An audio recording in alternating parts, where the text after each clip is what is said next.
Hey, what's going on everyone? Ted Carr here, and in today's video I would like to share with you 4 of the limiting beliefs that I had when I first got into making sales online and when I first got into becoming an online entrepreneur.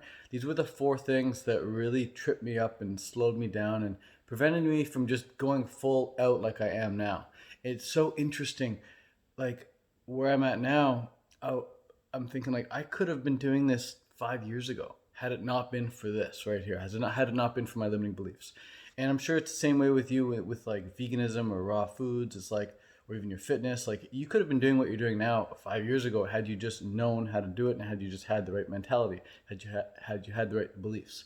But with veganism, I wasn't vegan before I became vegan because I had the wrong beliefs. I thought being vegan meant you had to be really restricted. I thought you'd be deficient in nutrients. I thought it was just too difficult. I thought it was like too weird. I thought it was unnecessary. I didn't have the beliefs I have now, which are like it's completely necessary to be vegan. You're not going to be deficient in anything. It's actually super easy, and there's tons of variety. You're not limited at all. If anything, you have more variety. So that's just the beliefs I have now. It's like the exact opposite of what I had before I was vegan. So if you have a limiting belief that's slowing you down, stopping you, consider flipping it. Consider just having the opposite belief. If you have a limiting belief, let's say you have the belief that you're ugly, flip it and be like, start believing that you're actually good looking, that you're attractive. Just start believing that. And it can be difficult initially, sure, but if you at least make the intention, you can at least start making steps towards having that belief. So in this video, like I said, I want to discuss 4 of the limiting beliefs I had when I first got into online entrepreneurship and how I overcame those and what my logic is now for believing in the opposite of what I once believed. So the first thing is that I didn't feel like I knew enough. I didn't feel like I knew enough to teach others something that they would pay me for. Like I always kept thinking, I always could compare myself to others. I'm like, there are authors out there, there are public speakers out there are like famous people out there are professional gurus out there that know way more than I do. So why would anyone pay me?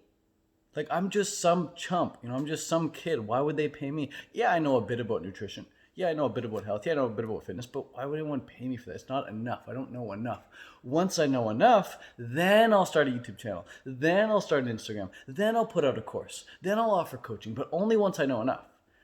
And when is this mystical enough ever going to come? I don't know. But once I know, then I'll know. It's just a feeling I have. So looking back, it's just the craziest belief ever to have, not knowing enough. Here's the thing. You're never going to know it all. Even me teaching business right now, even me making $60,000 a month right now, I don't know it all. And I'm teaching business to people. I don't know everything, but I don't need to know everything. Just like you don't need to know everything. See, what you need to know is just how to help somebody get a result. That's it. You need to know how to help them go from A to Z. A might be overweight. Z might be 20 pounds down. A might be not vegan. Z might be eating a vegan diet. A might be not knowing how to run 5 kilometers under 25 minutes. Z might be running 5K under 25 minutes. You just find out where your prospect is at now, where you want to start working with them, what level they're at, and then where you want them to be, A to Z. And if you know how to help them get there, then you know enough. You know enough to charge for their services. In the movie Catch Me If You Can, Leonardo DiCaprio plays a character called Frank Abagnale. True story about Frank Abagnale. And Frank Abagnale was like a con man, and what he did was he went into a college one time, or a university one time, and he pretended to be a university teacher. And he ended up teaching an entire semester in university. And the whole class believed he was the teacher. And no one ever actually found out until once he like got caught and got arrested many, many years later. The police officers asked him, like, hey, how did you teach that university class? How did you teach the whole semester? It was like in physics or something crazy. And he's like, oh, I just read 1 chapter ahead of the class and I assigned them homework from the previous chapter. So he just kept reading 1 chapter ahead. He just stayed 1 chapter ahead and he was able to teach an entire freaking class. No one knew anything. No one knew he was an imposter, anything like that. He just stayed a chapter ahead. So that's the tip right there. Stay a chapter ahead. Again, I don't know everything. I'm still teaching everything I do know, and I'm always learning more. You're always going to be learning more. You're never going to stop learning. All good teachers know this. You never stop learning. So there's never going to come a mystical point where you know everything or you know enough. All you need to know is how to help somebody get a result. Okay, that's enough. That's what we define enough. Can you help somebody get a result? And you probably can if you yourself know how to get that result for yourself. Okay, so my friend, he's a chiropractor. He just got 500 Google reviews as a chiropractor. He's the first chiropractor in all of Canada. I think second chiropractor in the entire world to get over 500 reviews on Google. In fact, he's the first ever solo chiropractor, solo practitioner to get over 500 reviews. The other chiropractic clinic has like 7 different chiropractors working there. That's how they got over 500 reviews. He's the first ever to get over 500 reviews. He's done it. Now he's putting together a program to teach people how to get over 500 Google reviews. Super cool. He's never taught it before, but he knows how to do it himself. He's just going to teach people what he did to get it. Okay, so just teach people what you did to get your result. You are an expert in your own personal experience. Teach that. That's the first thing. The second belief I had was that, okay, even though I know it, even though I know enough, let's just say I believe that, even though I know enough, even though I know how to help people eat a raw food diet, or even though I know how to help people eat a vegan diet, my content's probably not good enough. There's way better content out there. There's people with really nice cameras, there's people with really nice microphones, there's people with really, really nice backdrops, really nice wardrobe, really nice voice. They got that accent, maybe they got an Australian accent or British accent. But me, I stumble, I mumble, I'm shy in front of the camera, my content's not good. It's like handheld on a freaking handheld tripod thing. I don't even have a tripod, I'm holding the camera with my hand. It's just not gonna be good enough. And the way I got over this belief was I was watching a lot of my favorite YouTubers and I'm like, their quality sucks.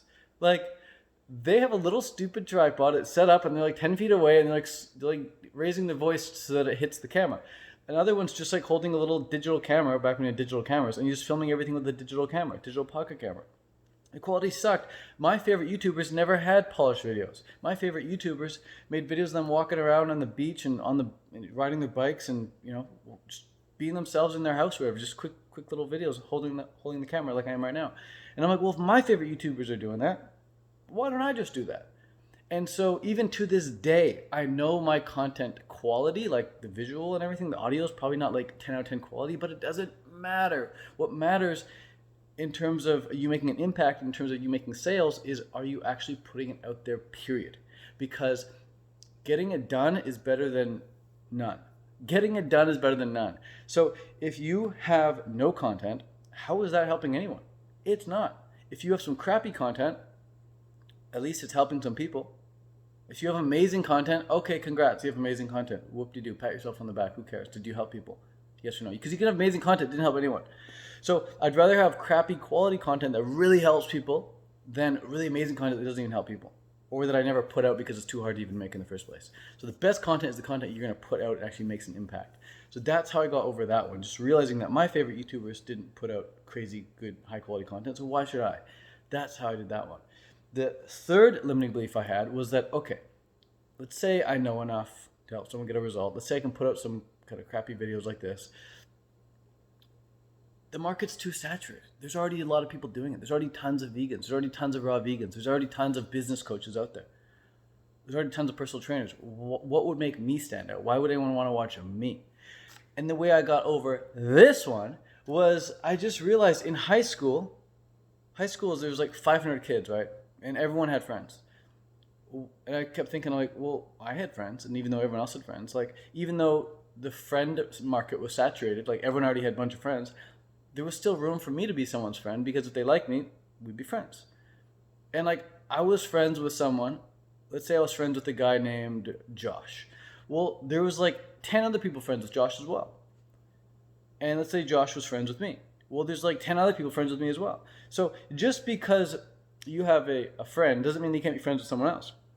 And just because someone's a friend with you doesn't mean you can't be friends with someone else. And same thing with like music. If you have a favorite artist, you have a favorite rapper, favorite singer, you probably have multiple favorite rappers, multiple favorite singers that you'd be happy to go and watch at a concert or happy to listen to their music as you're walking or driving or whatever. Like, you can have multiple favorites. So new rappers and new singers and new artists come out all the time, and it's new YouTubers come out all the time, new Instagram people come out all the time. That's like saying, like, oh, are you never going to follow another Instagrammer ever again?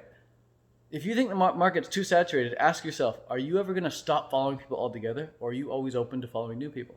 You're probably always open to following new people, always open to subscribing to new people, because that's what humans are. We want new, we want next, we want like people who are just a little bit different, resonate with us a little bit more. So that's why I got over that one. Okay?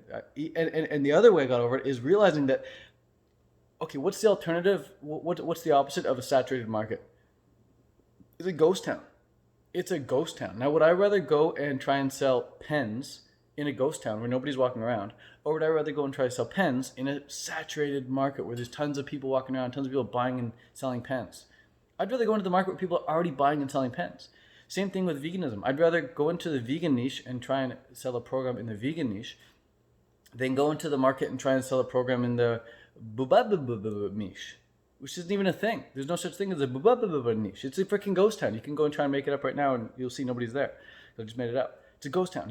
Would you rather go into the vegan niche and sell a vegan program, or into the market and try and sell a program there? Right? You've obviously rather go into the vegan niche. So what I learned is that a saturated market is a proven market. And now when I look at saturated markets, I'm like, that's great. That's green light. Let's go. Anyone comes to me with like something I've never heard of, and we Google it, we YouTube it, there's nothing much going on there, I'm like, that's a red flag. You do not want to go into that niche. It's not a winning niche. So you want a saturated market. You want a saturated niche because that is a proven niche. Okay, it's a proven market. Now, the fourth limiting belief I had was I really didn't want to come across as salesy online. I really didn't like people who came across as salesy either. I always respected people who made a lot of money with sales, but I didn't want to be the used car salesman type of person. So the way I got over this one was I started just offering free things instead of saying buy my ebook, buy my ebook, buy my ebook, which I was doing, which I didn't like doing. It felt so good just to say, hey, get my free ebook below. People started going and getting my free ebook. On the next page of the funnel, it offered them to make a little upgrade. Say, hey, you got the free ebook, cool. Do you also want the audiobook upgrade for just $7? People would buy that. They get the upgrade. Then on the next page, it says, great, you got the ebook, you got the audiobook. Now would you like the video course version for just $27? And they're like, oh my God, yeah, I got the audiobook, got the ebook. Let's get the video course too. Boom, add to cart. The first time I ever launched a free funnel like that, a freebie funnel, first month, like $1,500. Boom, just like that. I know it doesn't sound like a lot of money, but from there, from making $1,500 my very first month, just promoting free, I was like, oh my God, like this is a whole new world. I'm just gonna do this all the time now. Started doing it all the time. From there, I went on to make over $18,358 with my first ever live free training webinar. If you want an example of what that looks like, you can click the link in the description of this video. You go to tedcarclass.com to see a live or see an automated webinar, which is like the free training. So that's it. I hope this video was helpful. That's how I overcame my 4 beliefs. If you would like some help overcoming limiting beliefs that you have about online businesses that are maybe stopping you from getting started with selling your own ebook, course, or coaching program, click the link in the description. You could go ahead and book a call with myself or someone on my team. I would be happy to help you get started selling your own digital products. That's it for now. Peace out. Much love. Adios.